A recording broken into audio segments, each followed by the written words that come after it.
அரவிந்த அருள்நாதா, உன் அருள் பார்வை கிடைக்காதா? உனையே நினைத்து உணர்வால் பதித்த யமையே ஆளும் இறைவா, அரவிந்த அருள்நாதா, உன் அருள் பார்வை கிடைக்காதா?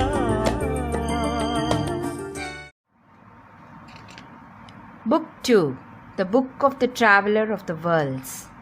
Canto 11, The Kingdoms and Godheads of the Greater Mind. There ceased the limits of the laboring power, but being and creation cease not there. For thought transcends the circles of mortal mind. It is greater than its earthly instrument. The Godhead, crammed into mind's narrow space, escapes on every side into some vast, that is a passage to infinity. It moves eternal in the spirit's field, a runner towards the far spiritual light, a child and servant of the spirit's force. But mind too falls back from a nameless peak, his being stretched beyond the sight of thought. For the spirit is eternal and unmade, and not by thinking was its greatness born, and not by thinking can its knowledge come. It knows itself, and in itself it lives. It moves where no thought is nor any form. Its feet are steadied upon finite things. Its wings can dare to cross the infinite, arriving into his ken a wonder space of great and marvelous meetings called his steps, where thought leaned on a vision beyond thought and shaped a world from the unthinkable.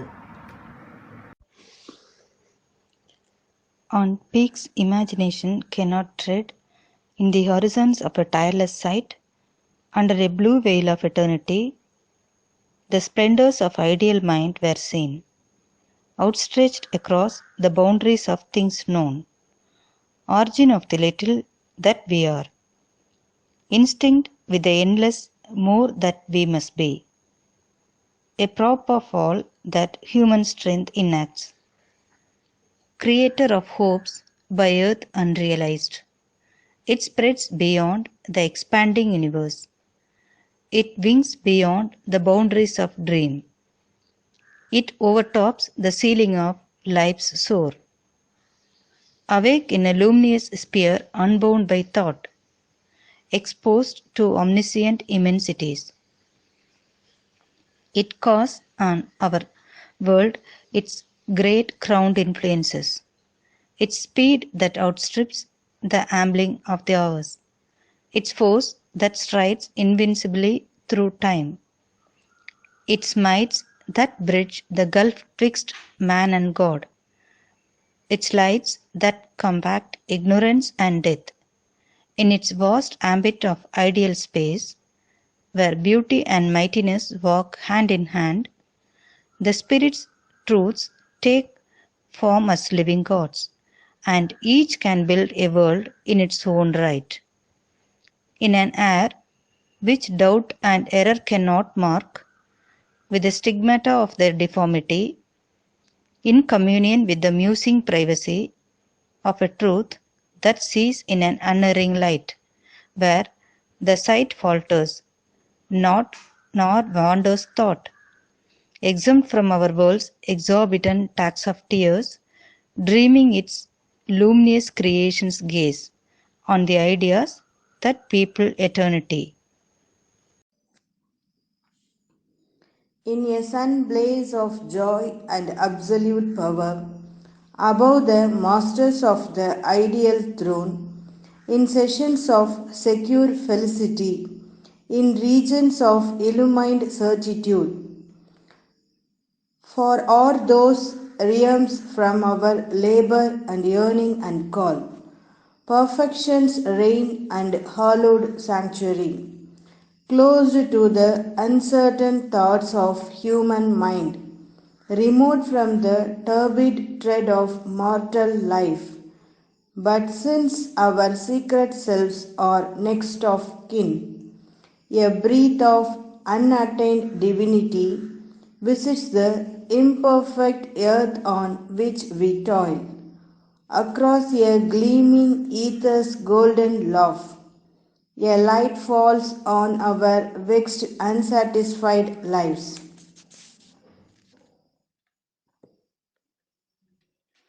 A thought comes down from the ideal worlds and moves us to new model even here.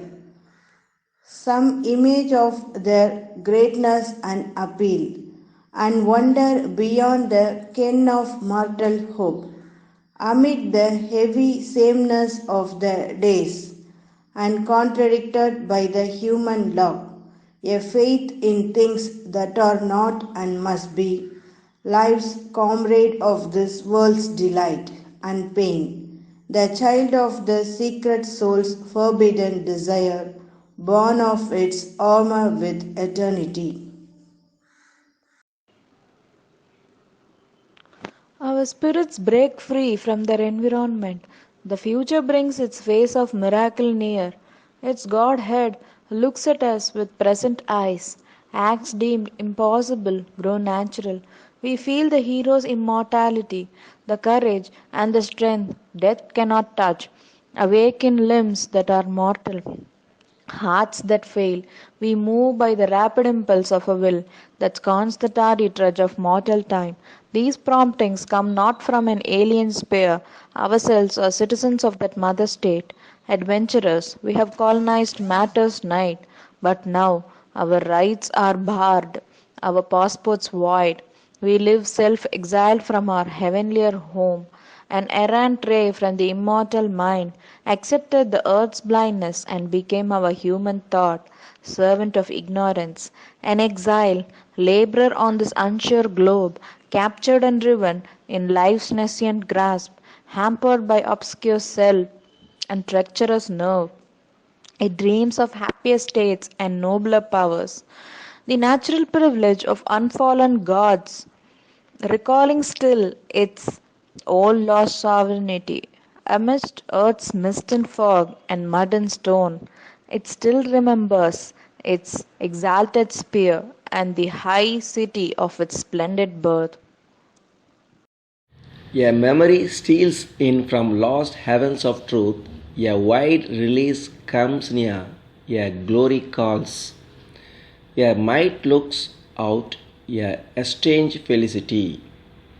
In glamorous passages of halfway light, wandering a brilliant shadow of itself, this quick, uncertain leader of blind gods, this tender of small lambs, this minister serf, hired by a mind and body for earth use, forgets its work mind crude realities. It recovers its renounced imperial right.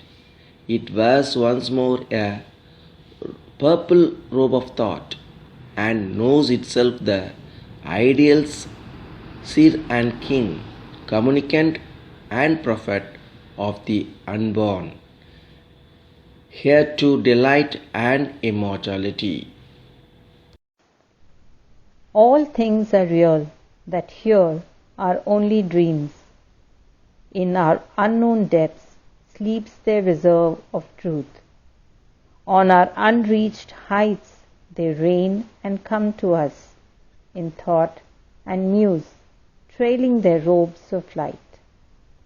But our dwarf will and cold pragmatic sense admit not the celestial visitants, awaiting us on the ideal's peaks or guarded in our secret self unseen, yet flash sometimes across the awakened soul, hide from our lives their greatness, beauty, power.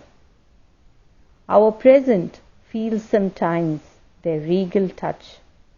Our future strives towards their luminous thrones.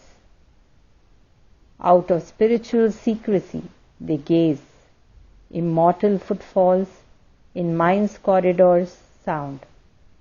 Our souls can climb into the shining plains, the breadths from which they came can be our home.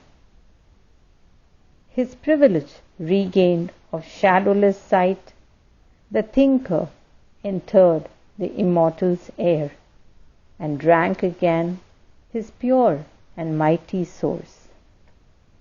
Immutable in rhythmic calm and joy, he saw, sovereignly free in limitless light, the unfallen plains, the thought-created worlds, when knowledge is the leader of the act, and matter is of thinking substance made. Feeling a heaven bird poised on dreaming wings, answers truth's call as to a parent's voice. Form luminous leaps from the all-shaping beam, and will is the conscious chariot of the gods, and life, a splendor stream of musing force, carries the voices of the mystic sons. A happiness it brings of whispered truth. There runs in its flow, honeying the bosom of space, a laughter from the immortal heart of bliss, and the unfathomed joy of timelessness, the sound of wisdom's murmur in the unknown, and the breath of an unseen infinity.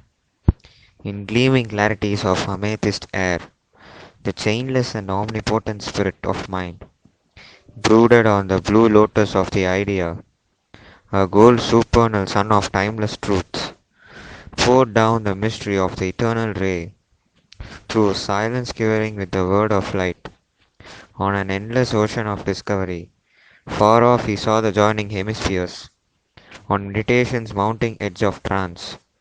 Great stairs of thought climbed up to unborn heights, where time's last ridges touch eternity's skies, and nature speaks to the spirit's absolute.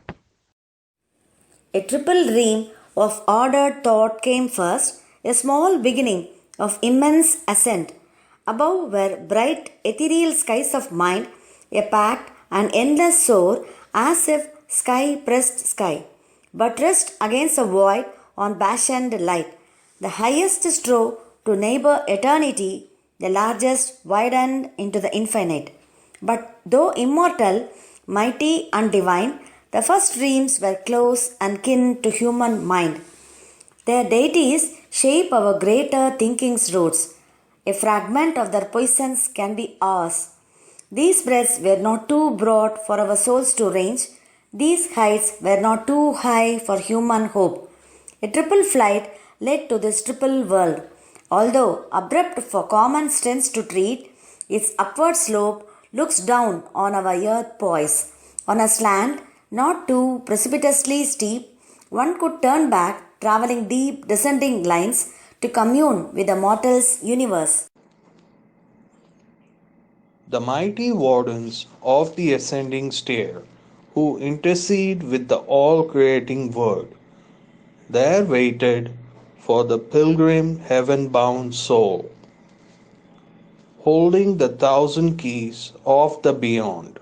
They proffer their knowledge to the climbing mind and fill the life with thought's immensities.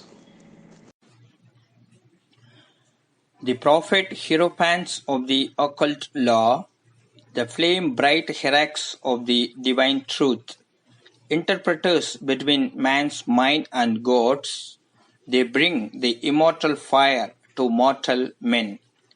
Iridescent, bodying the invisible, the guardians of the eternal's bright degrees, fronted the sun in radiant phalanxes.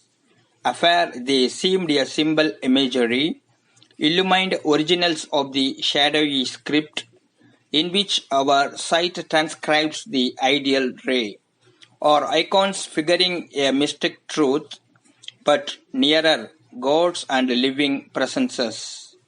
A march of friezes marked the lowest steps, fantastically ornate and richly small. They had room for the whole meaning of a world, symbols minute of its perfection's joy, strange beasts that were nature's forces made alive, and wakened to the wonder of his role, man grown an image undefaced of God, and abjects the fine coin of beauty's reign, but wide the terrains where those levels serve. In front of the ascending epiphany, world time's enjoyers, favorites of world bliss, the masters of things actual, lords of the hours, playmates of youthful nature and child God, creators of matter by hid stress of mind, whose subtle thoughts support unconscious life and guide the fantasy of brute events, stood there a race of young keen-visioned gods, king children born on wisdom's early plane, taught in her school world-making's mystic play. Archmasons of the eternal thaumaturge, moulders and measurers of fragmented space, they have made a plan of the concealed and known, a dwelling house for the invisible king. Obeying the Eternal's deep command, they have built in the material front of things this wide world kindergarten of young souls, where the infant spirit learns through mind and sense to read the letters of the cosmic script and study the body of the cosmic self and search for the secret meaning of the whole. To all that spirit conceives they give a mould, persuading nature into visible moods, they lend a finite shape to infinite things. Each power that leaps from the unmanifest, leaving the largeness of the Eternal's peace, they seized and held by their prescient eye, and made a figurancy in the cosmic dance. Its free caprice they bound by rhythmic laws, and compelled to accept its posture and its line in the wizardry of an ordered universe. The all-containing was contained in form. Oneness was curved into units measurable. The limitless built into a cosmic sum. Unending space was beaten into a curve. Indivisible time into small minutes cut. The infinitesimal mass to keep secure. The mystery of the formless cast into form. Invincibly their craft devised for use. The magic of sequent number and sign spell. Design's miraculous potency was caught, laden with beauty and significance, and by the determining mandate of their gas, figure and quality equating joined in an inextricable identity. On each event they stamped its curve of law, and its trust and charge of burdened circumstance, a free and divine incident no more. At each moment willed or adventure of the soul, it lengthened a fate-bound mysterious chain, a line foreseen of an immutable plan, one step more in necessity's long march. A term was set for every eager power restraining its will to monopolize the world, a groove of bronze prescribed for force and act, and shown to each moment its appointed place, forewilled inalterably in the spiral, huge time loop fugitive from eternity. Inevitable their thoughts like links of fate, imposed on the leap and lightning rays of mind, and on the frail, fortuitous flux of life, and on the liberty of atomic things, immutable cause and adamant consequence.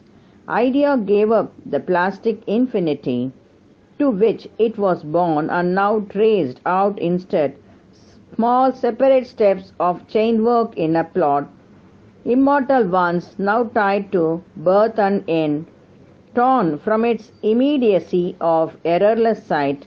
Knowledge was rebuilt from cells of inference into a fixed body flask and perishable.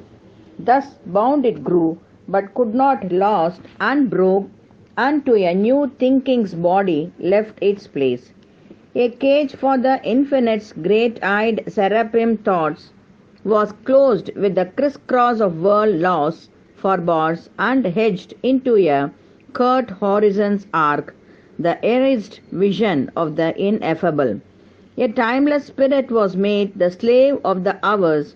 The unbound was cast into a prison of birth to make a world that mind could grasp and rule, on an earth which looked towards 1,000 suns, that the created might grow nature's lord, and matter's depths be illumined with the soul. They tied to date and norm and finite scope the million myriad moment of the one. Above stood ranked a subtle archangel race, with larger lids and looks that searched the unseen. A light of liberating knowledge shone across the gulfs of silence in their eyes. They lived in the mind and knew truth from within. A sight withdrawn in the concentrated heart could pierce behind the screen of time's result, and the rigid cast and shape of visible things. All that escaped conception's narrow noose, vision descried and gripped. Their seeing thoughts filled in the blanks left by the seeking sense. High architects of possibility and engineers of the impossible, mathematicians of the infinitudes, and theologians of unknowable truths. They formulate enigmas, postulates, and join the unknown to the apparent worlds. Acolytes, they wait upon the timeless power. The cycle of her works investigate, passing her fence of wordless privacy. Their mind could penetrate her occult mind and draw the diagram of her secret thoughts. They read the codes and ciphers she had sealed, copies they made of all her guarded plans. For every turn of her mysterious course assigned a reason and unchanging rule. The unseen grew visible to student eyes. Explained was the immense inconscient scheme. Audacious lines were traced upon the void. The infinite was reduced to square and cube.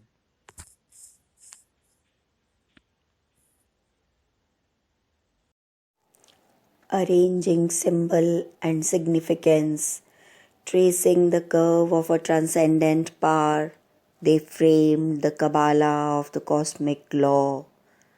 The balancing line discovered of life's technique and structured her magic and her mystery. Imposing schemes of knowledge on the vast, they clamped to syllogisms of finite thought, the free logic of an infinite consciousness, grammared the hidden rhythms of nature's dance, critiqued the plot of the drama of the worlds, made figure and number a key to all that is. The psychoanalysis of cosmic self was traced, its secrets hunted down, and read the unknown pathology of the unique.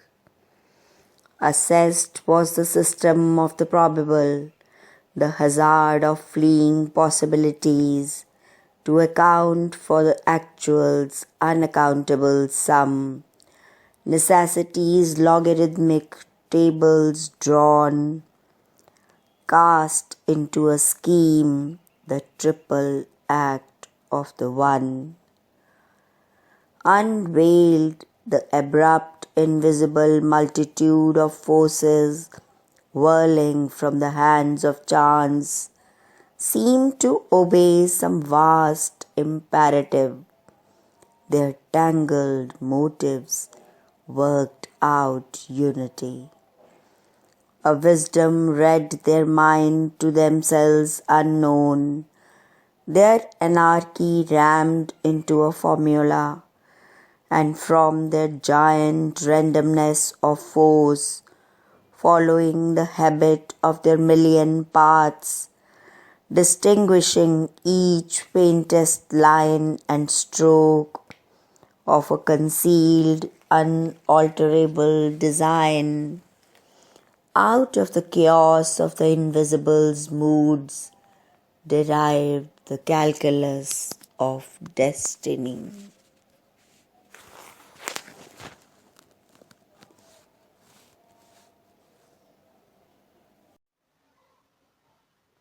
In its bright pride of universal lore, mind's knowledge overtopped the omniscience power.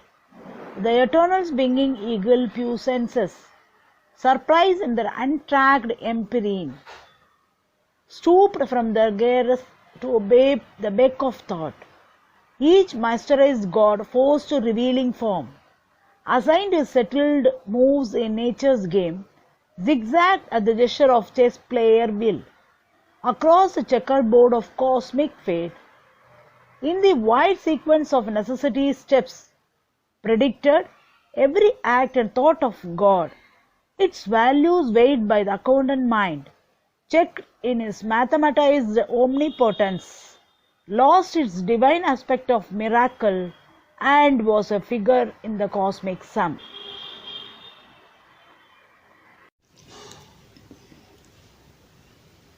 The mighty mother's whims and lightning moods, arisen from her all-wise unruled delight. In the freedom of her sweet and passionate breast, robbed of their wonder, were chained to a cause and aim. An idol of brass replaced her mystic shape that captures the moments of the cosmic vast.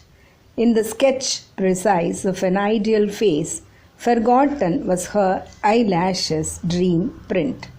Carrying on their curve infinity's dreams, lost the alluring marvel of her eyes.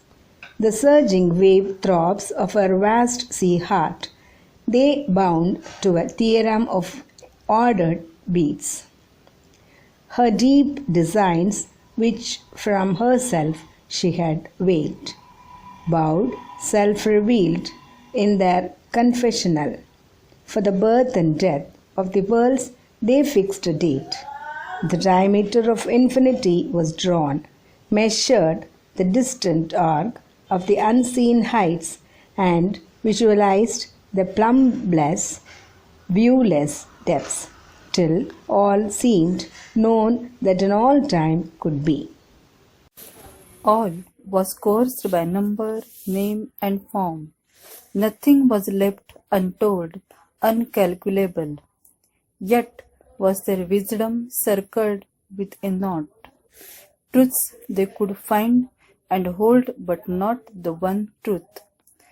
The highest was to them unknowable. By knowing too much, they missed the whole to be known.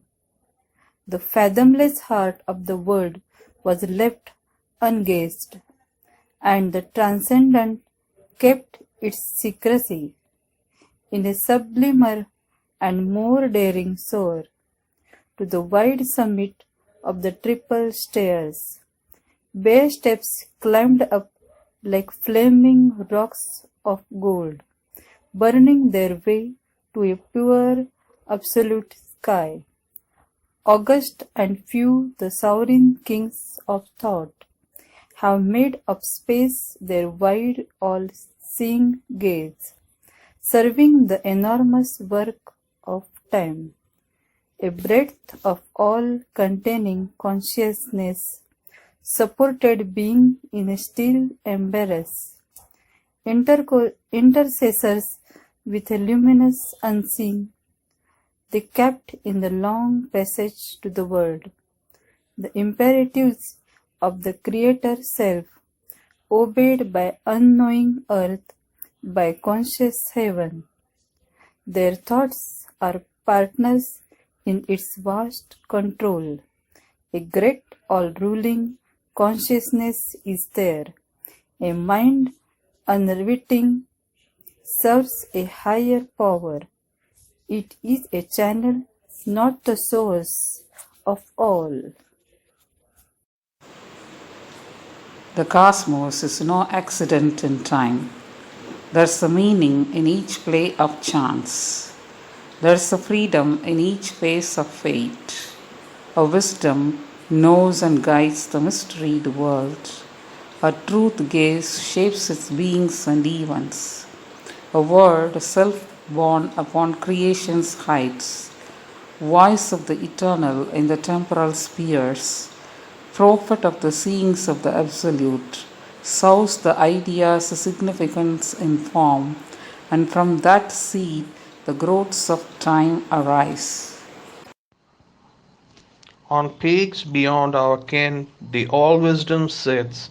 A single and infallible look comes down. A silent touch from the supernal's air awakes to ignorant knowledge in its acts the secret power in the inconscient depths, compelling the blinded Godhead to emerge, determining necessity's new dance, as he passes through the circuit of the hours, and vanishes from the chase of finite eyes, down circling vistas of ionic time.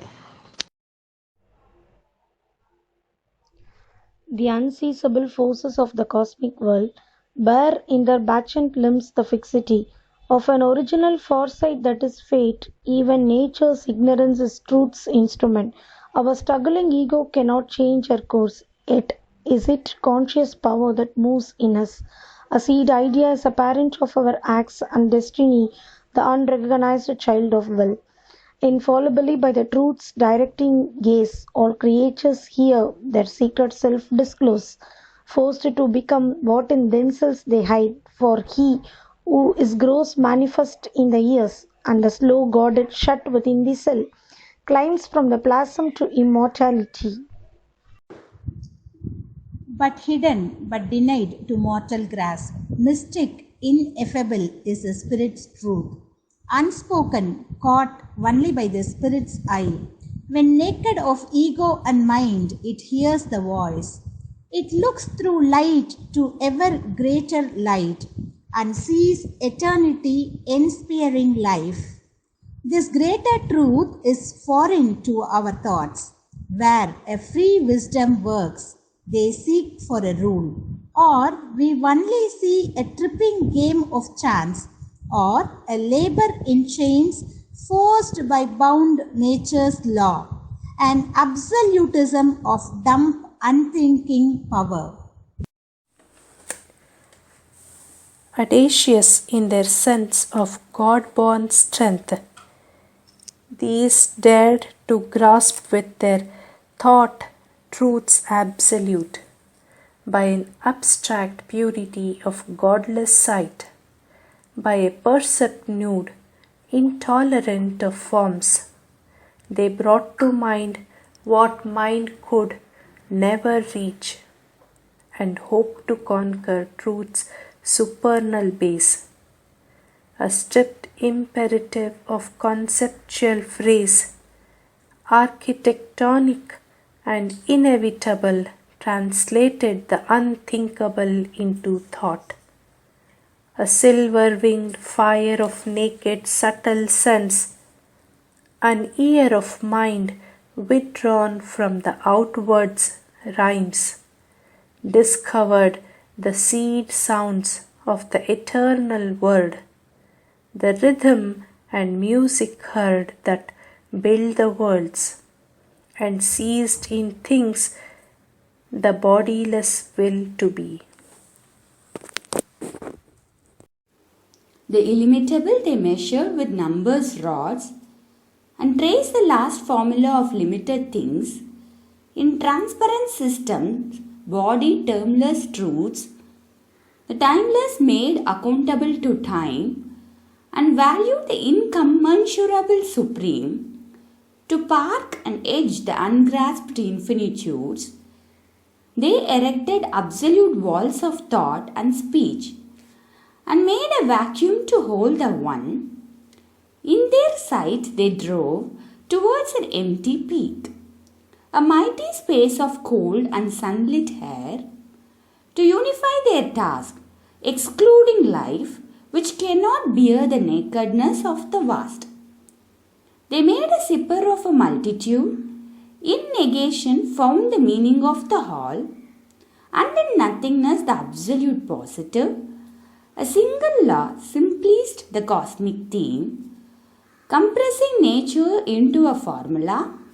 Their titan labor made all knowledge one, a mental algebra of the spirit's ways, an abstract of the living divinity. Ere the mind's wisdom stopped, it felt complete, for nothing more was left to think or know. In a spiritual zero it sat, throned, and looks its vast silence for the ineffable.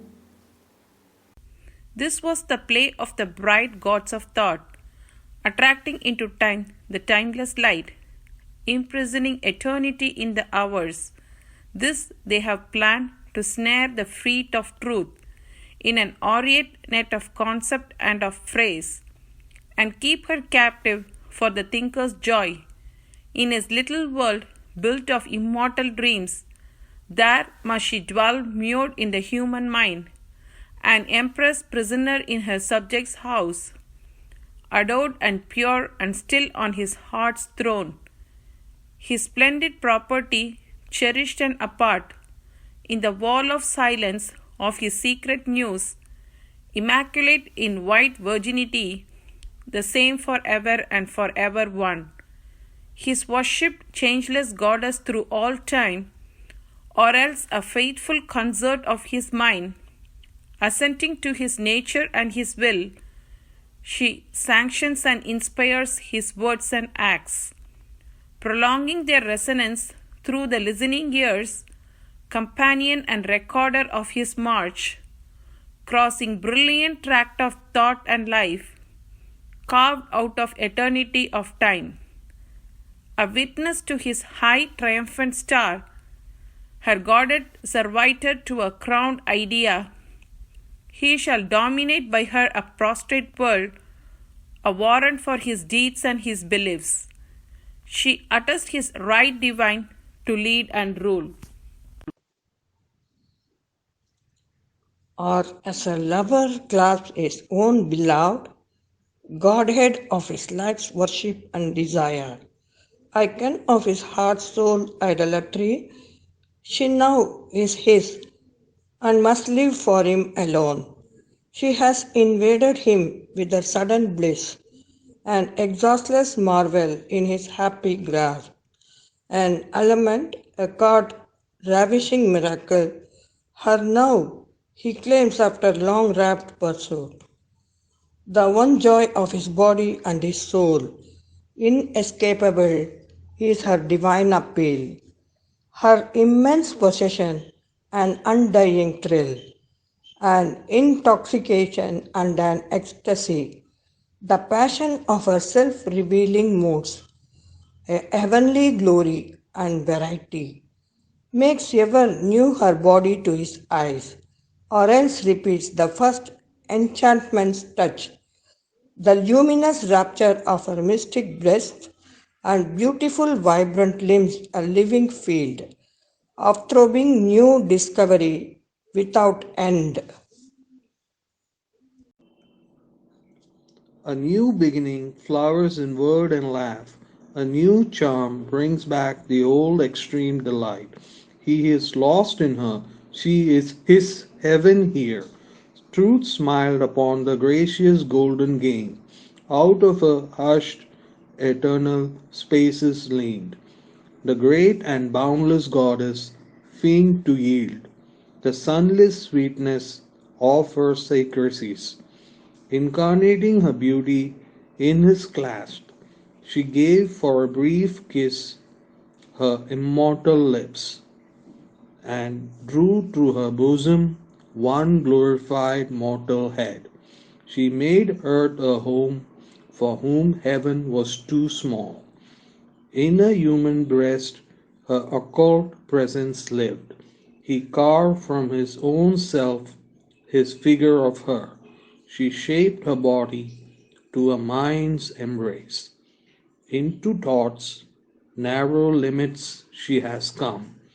Her greatness she has suffered to be pressed into the little cabin of the idea, the closed room of a lonely thinker's grasp. She has lowered her heights to the stature of our souls, and dazzled our lids with her celestial gaze. Thus each is satisfied with his high gain, and thinks himself beyond mortality blessed, a king of truth upon his separate throne. To her possessor in the field of time, a single splendor caught from her glory seems the one true light, her beauty's glowing hope. But thought nor word can seize eternal truth. The whole world lives in a lonely ray of a sun. In our thinking's close and narrow lamplit house, the vanity of our shut mortal mind dreams that the chains of thought have made her ours. But only we play with our own brilliant bonds. Tying her down, it is ourselves we tie.